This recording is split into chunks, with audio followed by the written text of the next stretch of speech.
Hello everyone, welcome back to SRG study. स्वागत है आप सभी का आपके अपने यूट्यूब चैनल एसआरजी स्टडी में।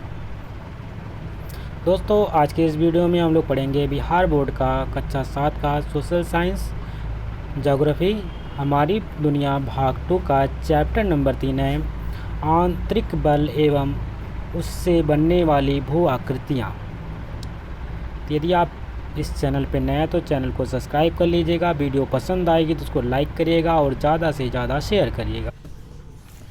अभ्यास के प्रश्नोत्तर। प्रश्न नंबर 1 है, निम्नलिखित प्रश्नों के उत्तर दीजिए।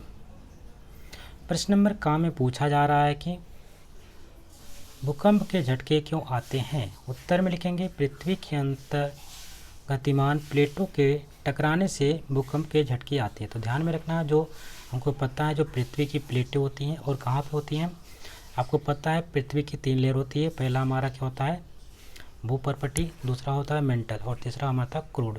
तो मेंटल के अंदर आपको पता होना चाहिए कि वहाँ पे प्लेटें रहती हैं। ये प्लेटें क्या होती हैं, इसमें गतिमान मतलब गति हमेशा आती रहती हैं। तो कभी कभी क्या होता है, गति ज़्यादा हो जाने से जब ये ज़्यादा गति होती है तो इसके ये आपस में टकरा जाती है और जब टकरा जाती है उससे क्या होता है, भूकंप के झटके आते हैं। सेकंड प्रश्न है, भूकंप का मानव जीवन पर क्या प्रभाव पड़ता है। उत्तर में लिखेंगे अगर भूकंप आ जाएगा तो मानव जीवन पे क्या चीज़ पड़ेगा, कौन सा प्रभाव पड़ेगा, उसके बारे में आपको लिखना है। उत्तर में लिखेंगे भूकंप का मानव जीवन पर बहुत बुरा प्रभाव पड़ता है। पहला तो आप ध्यान में रखेंगे, छोटे बड़े मकान जो होते हैं ध्वस्त हो जाते हैं, बहुत से आदमी उसके मलबे में दब जाते हैं। इस प्रकार भारी जन माल की हानि होती है। इन बातों को ध्यान में रखेंगे। और भी प्रॉब्लम्स और भी समस्याएं होती हैं, तो फिलहाल इतना ही लिखना है हमको। सेकंड प्रश्न है कि ज्वालामुखी किसे कहते हैं। उत्तर लिखेंगे कभी कभी और कहीं कहीं पृथ्वी के अंदर तरल अग्नि ज्वाला निकलने लगती है, उसी को हम ज्वालामुखी कहते हैं। जैसा कि आपको पता है वल्केनो इंग्लिश में बोला जाता है। हमारी जो पृथ्वी के अंदर वाला जो तीसरा हिस्सा माना जाता है, जो सबसे सेंटर में पाया जाता है, वो हमारा क्या होता है, क्रूड होता है। और क्रूड किसका बना होता है, निफे का बना होता है, जिसमें क्या होता है, निकिल और फेरस यानी कि आयरन होता है। और यहाँ पे इतना ज़्यादा टेम्परेचर होता है जिसकी वजह से ये गलित अवस्था में होती है। कभी कभी क्या होता है कि जब मेंटल होता है वो क्या होता है कि वहाँ पे कमज़ोर अगर मिल जाता है मेंटल पार्ट, तो वहाँ से ये जो गलित अवस्था में तरल होता है वो बाहर की तरफ पृथ्वी के सतह पर आ जाता है। तो इसी को हम कहते हैं ज्वालामुखी का विस्फोट होना। प्रश्न नंबर नेक्स्ट है, ज्वालामुखी ने मानव जीवन को प्रभावित किया है कैसे, इसके बारे में लिखना है। तो आपको पता होना चाहिए कि पहले तो ज्वालामुखी ने अपने लपेटे में मनुष्य को तो लिया ही, उसके बाद खेत खलियान और बाग बगीचों को जला डाला। जहाँ ज्वालामुखी मृत्यु हो गई और निकला लावा ठंडा हो गया, वहाँ मनुष्य को उपजाऊ ज़मीन मिल गई। इस प्रकार मानव जीवन को प्रभावित हुआ तो लाभान्वित भी हुआ। तो यहाँ से हमें दोनों चीज़ लाभ होते हैं ज्वालामुखी से। पहला तो आपको ध्यान में रखना होता है, ज्वालामुखी से अगर निकलती है तो वहाँ से लावा कई किलोमीटर दूर तक उसका जाता है। पहले तो ये पृथ्वी के अंदर आता है, उसको मैग्मा कहते हैं, लेकिन जब पृथ्वी के बाहर आ जाता है तो उसे हम लावा नाम देते हैं। क्या नाम देते हैं, लावा देते हैं, ठीक है। तो ये लावा क्या होता है, कई किलोमीटर दूर तक जा कर के फैल जाता है। जब ये फैल जाता है तो वहाँ के आसपास जो रहने वाले निवासी लोग होते हैं या जो खेत खलिहान रहते हैं, बाग बगीचे रहते हैं, क्या होते हैं, पूरी तरीके से नष्ट हो जाते हैं। इसमें सबसे अधिक मात्रा में जलवाष्प निकलता है और उसके बाद कार्बन डाइऑक्साइड गैस निकलती है। कई बार एग्जाम में पूछा भी गया है, ज्वालामुखी से हमें सबसे अधिक मात्रा में क्या मिलता है, कौन सी गैस निकलती है, तो जलवाष्प निकलती है, वाष्पन कह सकते हैं, ठीक है। तो इस प्रकार से आपको ध्यान में रखना है। ये मानव को क्या करता है, को प्रभावित करता है। साथ ही साथ जब यहाँ का जो लावा होता है ठंडा होता है, ये काफ़ी उपजाऊ होता है। और इसी से आपको पता होना चाहिए, जो इग्नियस रॉक होती है जिसको हम आग्नेय चट्टानें कहते हैं, उसी लावा से ही उसका निर्माण होता है, आग्नेय चट्टानों का। आग्नेय चट्टान जो होती हैं, और आपको पता होना चाहिए कि जो चट्टानें होती हैं 3 प्रकार की होती हैं। एक आग्नेय चट्टान होती है, दूसरी हमारी अवसादी चट्टान होती है, तीसरी रूपांतरित। अगले चैप्टर में हम लोग उसको डिटेल में पढ़ेंगे चट्टानों के बारे में। फिलहाल इतना ही इसमें जानिए। आगे बढ़ते हैं। प्रश्न नंबर नेक्स्ट है, पृथ्वी की आंतरिक शक्तियों के परिणाम स्वरूप निर्मित होने वाली स्थलाकृतियाँ कौन कौन सी है, वर्णन कीजिए। उत्तर में लिखेंगे पृथ्वी की आंतरिक शक्तियों के परिणाम स्वरूप निर्मित होने वाली स्थलाकृतियाँ अनेक हैं, जैसे कि ज्वालामुखी पर्वत पृथ्वी की आंतरिक शक्ति का ही परिणाम है। वैसे ही पृथ्वी की आंतरिक शक्ति से पहाड़ बनते हैं, पहाड़ियाँ बनती हैं और पठार बनते हैं। पठारों पर भी पहाड़ियाँ दिख जाती हैं, आपने देखा होगा अक्सर। प्रश्न नंबर नेक्स्ट है, मोड़दार एवं संचयन पर्वत में क्या भिन्नता है एवं क्या समानता है। जो मोड़दार पर्वत होते हैं और जो संचयन पर्वत होते हैं, इन दोनों में क्या भिन्नता पाई जाती है और क्या समानता पाई जाती है, इसके बारे में पूछा। उत्तर लिखेंगे धरातली भाग पर उत्पन्न दाब के कारण जब मोड़ पड़ जाता है, तो जो धरातली भाग होता है अगर उस पर हमें अत्यधिक दाब पड़ेगा तो उसमें क्या होगा, मोड़ पड़ जाता है। तो वह भाग क्या होता है, ऊपर उठ जाता है और मोड़दार पर्वत का रूप धारण कर लेता है। इसके विपरीत ज्वालामुखी से निकलने वाले मैग्मा और लावा जब काफ़ी मात्रा में एकत्र हो जाते हैं, तब यह कालक्रम में ठंडा होकर के संचित पर्वत बन जाता है। दोनों पर्वत ऊंचे होते हैं, लेकिन मोड़दार पर्वत काफ़ी ऊंचे होते हैं, जिससे उन पर बर्फ़ जम जाती है, लेकिन संचयन पर्वत उतने ऊंचे नहीं होते हैं, जिससे उन पर बर्फ़ नहीं जमती है। समानता यह है कि दोनों को ही पर्वत कहा जाता है। तो ध्यान में रखना है, जो मोड़दार पर्वत होते हैं वो क्या होते हैं, काफ़ी ऊंचे होते हैं और इन पे कालांतर में जाके बर्फ़ जम जाती है। लेकिन आपको पता होना चाहिए, जो संचयन पर्वत होता है ये किससे बनते हैं, ज्वालामुखी के विस्फोट से निकलने वाले मैग्मा और लावा से इनका निर्माण होता है। ये काफ़ी ऊंची नहीं होता और इन पर बर्फ़ नहीं जमती। ये मिट्टी काफ़ी उपजाऊ होती है, इनसे यही लाभ होता है, अग्नि चट्टानें यहाँ से प्राप्त की जा सकती हैं। अगला प्रश्न है, पर्वत और पठार में क्या अंतर होता है। पर्वत किसे कहेंगे, पठार किसे कहेंगे, दोनों में क्या अंतर है, इसके बारे में लिखना है। तो आपको ध्यान में रखना है, पर्वत और पठार में यह अंतर है कि पर्वत की ऊंचाई धीरे धीरे बढ़ती है और ऊपर बहुत कम बराबर स्थान होता है। तो ये आपको ध्यान में रखेंगे, ये थोड़ा सा नुकीला होता है जो पर्वत होता है, इस प्रकार से कह सकते हैं। और ये धीरे धीरे बढ़ती रहती है और ऊपर ऊंचाई पर जाते हैं तो जो बराबर का स्थान होता है वो कम होता है। जबकि पठार की ऊंचाई अकस्मात बढ़ती है, मतलब अचानक से बढ़ जाती है और ऊपर काफ़ी बराबर स्थान रहता है, यानी कि समतल रहता है। पहाड़ों पर बर्फ़ जमती है, लेकिन पठारों पर खनिज मिलते हैं। तो आपको ध्यान में रखेंगे, जो पहाड़ होते हैं, पहाड़ों पे क्या होती है, बर्फ़ जमती है, लेकिन जो पठारों पर आपको क्या मिलेगा, खनिज मिलते हैं। प्रश्न नंबर नेक्स्ट है, पर्वत के प्रकारों का उदाहरण के साथ वर्णन कीजिए। जो पर्वत कितने प्रकार के होते हैं उसको उदाहरण सहित बताना है। तो उत्तर लिखेंगे पर्वत 4 प्रकार के होते हैं। पहला तो आपको ध्यान में लिखना है बलित पर्वत, दूसरा है भ्रंश उत्थान पर्वत, तीसरा है संचयन पर्वत और चौथा है अवशिष्ट पर्वत। ये 4 मुख्य रूप से पर्वत आपको ध्यान में रखने हैं। पहला आगे देखते हैं, पहला पॉइंट इसमें है बलित पर्वत धरातली पर्वत का उत्पन्न दाब के कारण चट्टानों में बल पड़ने लगते हैं, इससे वहाँ की धरातल ऊपर उठ जाती है और बलित पर्वत बनता है। उदाहरण में एशिया का हिमालय, यूरोप का रॉकी पर्वत। तो जो हमारा एशिया का हिमालय है, जिसको हम हिमालय पर्वत कहते हैं, एक किस प्रकार का पर्वत है, ये बलित पर्वत होता है। और यहाँ पे जब दाब लगती है तो क्या होते हैं, धरातल में भाग जो होता है वो ऊपर उठ जाता है। और या किसका एग्जाम्पल है, हिमालय पर्वत। और यूरोप में जो आप रॉकी पर्वत देखेंगे, ये दोनों बलित पर्वत के उदाहरण हैं। सेकंड देखते हैं हम लोग। सेकंड में कह रहा है कि भ्रंश पर्वत क्या होते हैं। भ्रंश पर्वत की बात करते हैं तो ये पर्वत धरातल पर कहीं और कभी समांतर भ्रंश के बाद बीच का भाग ऊपर उठ जाता है और पर्वत सा दिखने लगता है। ऐसे ही पर्वत को भ्रंशोत्य पर्वत कहते हैं, जैसे यूरोप का ब्लैक फॉरेस्ट और भारत का विंध्याचल पर्वत। तो ध्यान में रखेंगे, जो भारत का विंध्याचल पर्वत है और यूरोप का ब्लैक फॉरेस्ट है, ये कौन से हैं, भ्रंश पर्वत के उदाहरण हैं।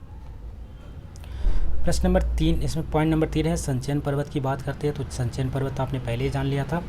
ये पर्वत जो है कि ज्वालामुखी के द्वारा निकलने वाले लावा को ठंडा होने से इनका संचयन होता है, उसके फलस्वरूप इनका निर्माण होता है। कालांतर में आपको पता होना चाहिए, इससे संचित लावा का ढेर लग जाता है और पर्वत बन जाता है। इसी को संचयन पर्वत कहते हैं। जैसे जापान का फ्यूजियामा और अफ्रीका का किलिमंजारो। जापान का ध्यान में रखेंगे, ये किस प्रकार का पर्वत है, ज्वालामुखी से बना हुआ पर्वत होता है और इसको संचयन पर्वत के अंतर्गत रखते हैं। और किलिमंजारो भी आपका अफ्रीका का बना हुआ, जो अफ्रीका का है वो किलिमंजारो है, ये भी आपका संचयन पर्वत का उदाहरण है।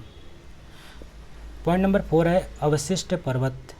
अवशिष्ट पर्वत का निर्माण कैसे होता है, हवा, बर्फ, वर्षा, बर्फबारी आदि अपरदन की शक्तियों द्वारा पर्वत की चोटी कटती, छटती तथा घिसती रहती है। इससे उसकी ऊंचाई बहुत कम हो जाती है। उदाहरण है अरावली, जो कि सबसे पुरातनतम पर्वत के अंतर्गत आता है। अरावली, दूसरा पूर्वी और पश्चिमी घाट पर्वत, ये सब क्या है, अवशिष्ट पर्वत के उदाहरण माने जाते हैं। अगला प्रश्न है कि पृथ्वी की आंतरिक शक्तियों के क्या क्या प्रभाव नज़र आते हैं। जो पृथ्वी की आंतरिक शक्तियाँ हैं उसके कौन कौन से प्रभाव होते हैं, नज़र आते हैं, उसके बारे में लिखना है। तो लिखेंगे, जानेंगे इसके बारे में। पृथ्वी की आंतरिक शक्तियों को निम्नलिखित प्रभाव नज़र आते हैं। पहला तो इसके अंदर कौन सी शक्तियाँ होती हैं, जैसे कि भूकंप, ज्वालामुखी, विभिन्न प्रकार के पर्वतों का बनना, यह सब कहाँ पे होती है, पृथ्वी की आंतरिक संरचना के अंतर्गत आती हैं। आगे बढ़ते हैं, प्रश्न नंबर नेक्स्ट है, भूकंप से सर्वाधिक नुकसान कब एवं कहाँ होता है, स्पष्ट कीजिए। तो ध्यान में रखेंगे, भूकंप से सर्वाधिक नुकसान तब होता है जब वहाँ के बसिंदे लापरवाह रहते हैं। पुनः भूकंप का अधिक नुकसान वहाँ होता है जहाँ मकान भूकंप रोधी नहीं होता है। ध्यान में रखेंगे, अगर आप जागरूक नहीं है, अवेयरनेस नहीं है आपके अंदर, तो वहाँ पे सबसे अधिक आपको नुकसान होगा भूकंप से। और अगर पुनः दोबारा की बात करते हैं तो वहाँ पे अगर आपने दोबारा भूकंप रोधी मकान नहीं बनाया तो उससे ज़्यादा आपको नुकसान देखने को मिलेगा।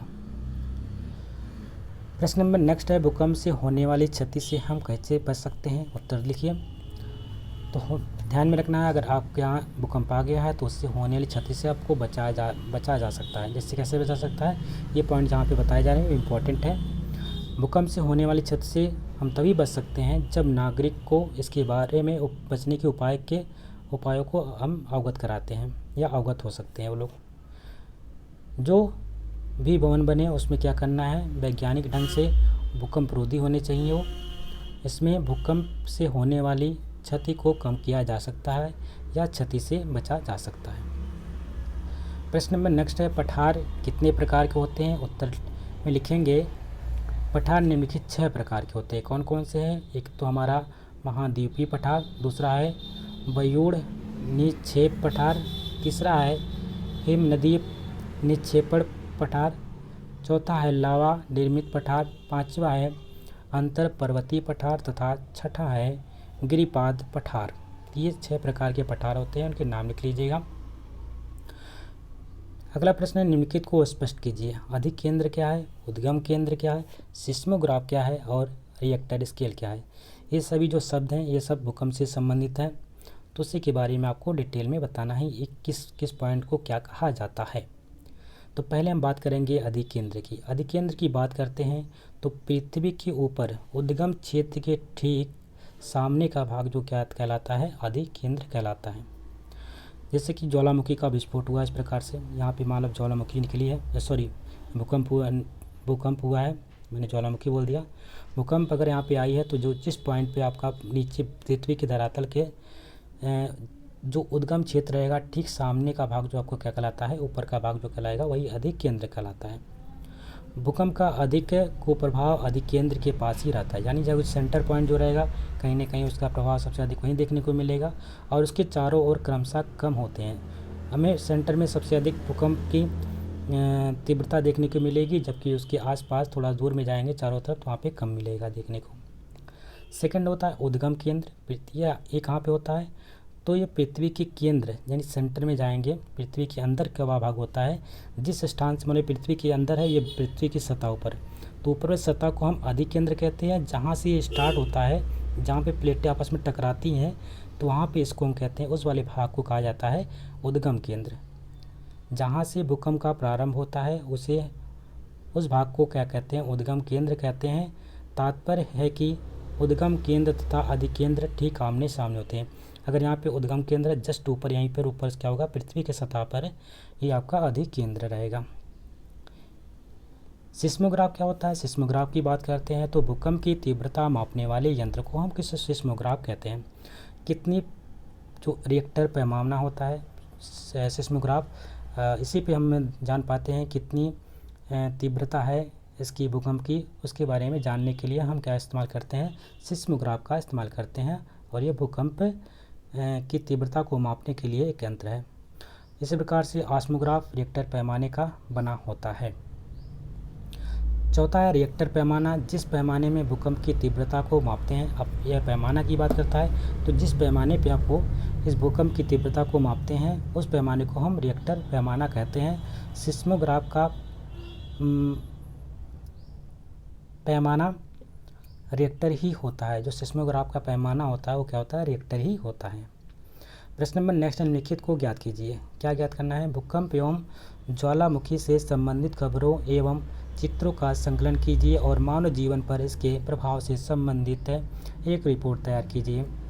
सेकंड है, अपने आसपास के पर्वतों का अवलोकन कर उनका नाम पता कीजिए तथा लिखिए कि ये किस प्रकार के पर्वत हैं। तीसरा है, भारत के मानचित्र पर भूकंप के विभिन्न क्षेत्रों को अलग अलग रंगों से दर्शाइए एवं कक्षा में प्रदर्शित कीजिए।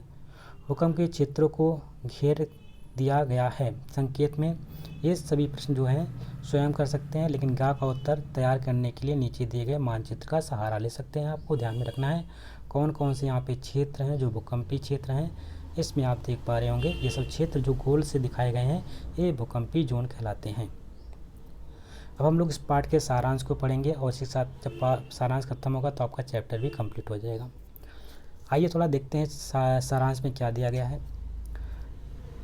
आए दिन हम भूकंप की बातें रेडियो टेलीविज़न पर देखते रहते हैं, अखबारों में पढ़ते हैं। भूकंप में भूमि कांपने लगती है और कभी कभी भारी जनमाल का नुकसान होता है।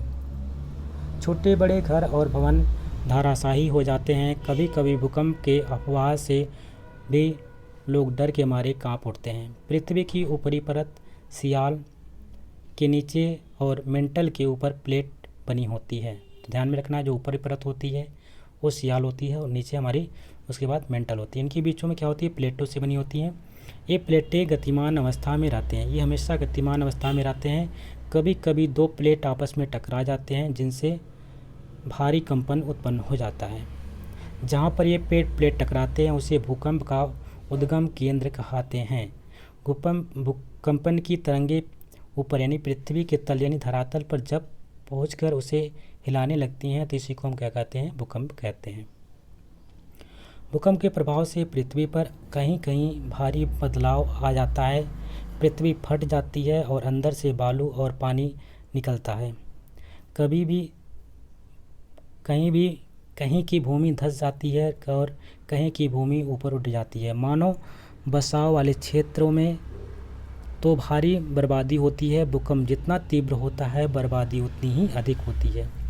भूकंप की तीव्रता मापने वाले यंत्र को हम सिस्मोग्राफ कहते हैं। यहाँ पे थोड़ा सही कर लीजिएगा, जिस्मोग्राफ नहीं है, सिस्मोग्राफ कहते हैं। और मापने की इकाई को हम रिएक्टर पैमाना कहते हैं। ना तो भूकंप आने की सही भविष्यवाणी की जा सकती है और ना ही इसके आने को रोका जा सकता है। हाँ, भूकंप से बचने के लिए सावधानी बरतनी जा सकती है, उसके लिए बचाव के उपाय किए जा सकते हैं और जनता में जागरूकता पैदा की जा सकती है, यानी कि अवेयरनेस फैलाई जा सकती है, जिससे होने वाला नुकसान कम से कम हो सके। सबसे आवश्यक यह है कि भूकंपरोधी मकान का निर्माण हो। भूकंप के समय घर के अंदर चौकी या टेबल के नीचे छिपे या बाहर मैदान में भागें। दीवार और बिजली के खंभे से दूर रहें। तो ध्यान में रखना, अगर भूकंप आ जाता है, आप घरों में हैं, तो आपको ध्यान में रखना, जगह चौकी है, टेबल है तो उसके नीचे छिप जाइए। अगर आप भाग सकते हैं तो मैदानों में भाग जाइए, लेकिन आपको दीवारों और बिजली के खंभों से दूर रहना है। भूकंप से भी भयावह या एक घटना है जिसे हम ज्वालामुखी कहते हैं। ज्वालामुखी उन स्थानों पर फूटते हैं जहाँ की प्लेटें होती हैं कमज़ोर होती हैं। प्लेटों के आने जाने के अलावा ताप के कारण कहीं के प्लेट पिघल जाते हैं और ऐसे कमज़ोर परत कोई खोज करते हैं जिनको फोड़कर वे ऊपर आ जाएं। इन पिघले तत्वों को हम मैग्मा कहते हैं। जहाँ पर ज्वालामुखी फूटता है वहाँ भारी मात्रा में पिघली हुई चट्टानें गर्म गैस, जल वाष्प, राख और धुआं निकलता है। तो इसमें जो पॉइंट सबसे इम्पोर्टेंट हो जाता है वो हमने पहले ही बता दिया। तो जो जल वाष्प होता है, ज्वालामुखी विस्फोट में सबसे अधिक मात्रा में कौन सी गैस निकलती है, तो आपको ध्यान रखना है जल वाष्प। उसके बाद कार्बन डाइऑक्साइड, धुआं निकलता है और पृथ्वी पर त्रिकोणाकार ऊंची एवं एक आकृति बन जाती है जिसे हम ज्वालामुखी पहाड़ कहते हैं। सक्रिय ज्वालामुखी से समय समय पर गर्म आग जैसा लावा निकलता रहता है। ज्वालामुखी के मृत हो जाने पर यह लावा कालांतर में ठंडा होकर उपजाऊ मिट्टी बन जाता है। दक्षिण भारत की काली मिट्टी इसी प्रकार की बनी है। सक्रिय ज्वालामुखी के ऊपरी सिरे पर एक चिलम जैसी एक आकृति बन जाती है जिसे हम क्रेटर कहते हैं। ठीक है, तो इस प्रकार से क्रेटर झील भी कई बनती है जो कि ज्वालामुखी के उद्गार के बाद वहाँ पर वो जो थोड़ी सी जो आपको आकृति चिलम जैसी दिखती है उसमें पानी इकट्ठा हो जाता है उस ज्वालामुखी में और वो झील का निर्माण हो जाता है, तो उसे हम क्रेटर झील के नाम से भी जानते हैं। तो जिसे हम क्रेटर कहते हैं, इस क्रेटर में कभी कभी गर्म लावा निकलता है और भारी तबाही मचाता है। पृथ्वी के आंतरिक बल के कारण ही पहाड़ों का निर्माण होता है। जो पृथ्वी के आंतरिक बल होते हैं उन्हीं के कारण जो हमारे पहाड़ होते हैं उनका निर्माण हुआ है। जब दो प्लेटें आपस में टकराते हैं तो पृथ्वी के ऊपर उड़ जाती है। कभी कभी जो होती हैं प्लेटें आपस में टकराती हैं तो पृथ्वी क्या आती है उस स्थान पे ऊपर उड़ जाती है। जिस बल से ये ऊपर उठते हैं उन्हें हम पर्वत निर्माणकारी बल कहते हैं। क्या कहते हैं? पर्वत निर्माणकारी बल कहते हैं। भारत का हिमालय तथा दक्षिण अमेरिका का एंडीज पर्वत का निर्माण इसी प्रकार हुआ है। जहाँ चट्टानों के संकुचन या तनाव उत्पन्न होता है वहाँ पृथ्वी नीचे धंस जाती है और धसान घाटी का निर्माण होता है। पर्वत निम्नलिखित प्रकार के होते हैं, तो आपको पता है बलित पर्वत, वृंतोत्य पर्वत, तीसरा है संचयन पर्वत और चौथा है अवशिष्ट पर्वत। बलित पर्वत की बात करते हैं तो पर्वत धरातली भाग में उत्पन्न तनाव और दबाव के कारण मोड़ या बल पड़ते हैं जिससे बलित या मोड़दार पर्वत बनते हैं, जैसे कि हिमालय और रॉकी का पर्वत है। वृंतोत्य पर्वत, जब पृथ्वी के अंदर किसी क्षेत्र में समांतर भ्रंश के बाद बीच का भाग ऊपर उठ जाता है तो उन्हें वृंतोत्य या ब्लॉक पर्वत कहते हैं, जैसे कि ब्लॉक फॉरेस्ट पर्वत और भारत का विंध्याचल पर्वत। ये क्या है? दोनों इसी के उदाहरण हैं। तीसरा है संचयन पर्वत। इसका निर्माण होता है ज्वालामुखी द्वारा निकलने वाला लावा से होता है और ये संचित होकर के ठंडा होने पर पर्वत का रूप ले लेता है या ग्रहण कर लेता है। इन्हें ही संचयित पर्वत का ज्वालामुखी पर्वत कहते हैं, जैसे जापान का फ्यूजियामा और अफ्रीका का किलिमंजारो। अपशिष्ट पर्वत, ऊंचे ऊंचे पर्वतों पर अपर्दन होते रहता है, इस कारण ये घिसते रहते हैं। बचे भाग को अपशिष्ट पर्वत कहते हैं। अरावली पर्वत अवशिष्ट पर्वत ही है। पठार भी पृथ्वी का एक प्रसिद्ध आकृति है। इसकी ढाल लगभग खड़ी होती है और ऊपर काफ़ी फैलाव होता है। यद्यपि पठार का ऊपरी भाग बराबर होता है किंतु कहीं कहीं पहाड़ियाँ भी पाई जाती हैं। पठार अनेक प्रकार के होते हैं, जैसे कि महाद्वीपीय पठार, बयूड़ निक्षेप पठार, हिमालयी हिमनदीय निक्षेपण पठार, लावा निर्मित पठार, अंतर पर्वतीय पठार, गिरिपाद पठार। झारखंड के छोटा नागपुर का पठार एक प्रसिद्ध पठार है। मैदान समतल होते हैं, यह नदियों द्वारा लाई बाढ़ की मिट्टी द्वारा बने होते हैं। ये काफ़ी उपजाऊ भी होते हैं जहाँ अनेक फसलें उगाई जाती हैं। मैदान में ही घनी आबादी पाई जाती है। हमारा बिहार राज्य गंगा नदी के मैदान में है। मैदान समुद्र तल से ऊंचे होते हैं लेकिन बहुत कम, लगभग 100 से लेकर के 150 मीटर ऊंचे तक। ये चैप्टर भी यहीं पे कंप्लीट होता है। आशा करते हैं आपको वीडियो अच्छी लगी होगी। यदि वीडियो पसंद आई है तो इसको लाइक करिएगा, शेयर करिएगा और चैनल पे नए हैं तो चैनल को सब्सक्राइब कर लीजिएगा। मिलते हैं एक नए वीडियो में, तब तक के लिए नमस्कार, जय हिंद।